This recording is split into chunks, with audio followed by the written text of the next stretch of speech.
છેલ્લા 2 મહિનાથી મારી એક લડાઈ ચાલી રહી છે. વડોદરા શહેર માર્કેટ 4 રસ્તા સામે મહાલક્ષ્મી ફરસાણ માર્ટની એક દુકાન આવેલી છે. ત્યાંથી બાલુસાઈ નામની મેં 2 મહિના પહેલાં મીઠાઈ લીધેલી. એ મીઠાઈની અંદર ફંગસ નીકળતા મેં આરોગ્ય અમલદાર સાથે લેખિતમાં રજૂઆત કરેલી. લેખિતમાં રજૂઆત કર્યા પછી આરોગ્ય અમલદારે મને કીધેલું કે આ બધું વસ્તુ બરાબર છે. પછી એના મેં રિપોર્ટો કરાવડાયા વડોદરા હેલ્થ લેબોરેટરીમાં.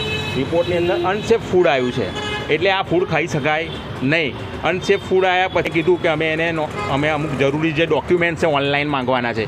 એ જરૂરી ડોક્યુમેન્ટ્સ એ ભાઈએ સબમિટ કરાયા નથી. એટલે આરોગ્ય અમલદારે ગઈકાલે બપોરે એનું સીલ મારવામાં આવ્યું છે.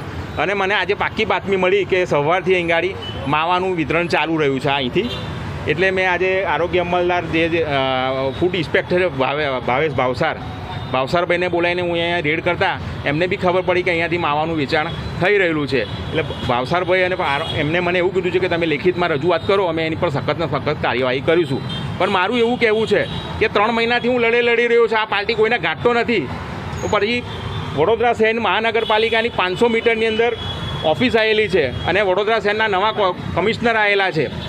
એ કમિશનરને મને એવું લાગી રહ્યું કે સિંગમગીરી કરે છે. તો તમે આરોગ્ય અમલદારને પણ વાત કરીને ગમે તેવા પગલાં ભરાતા હોય આની પર સખતમાં સખત કાર્યવાહી થઈ મારી વિનંતી છે.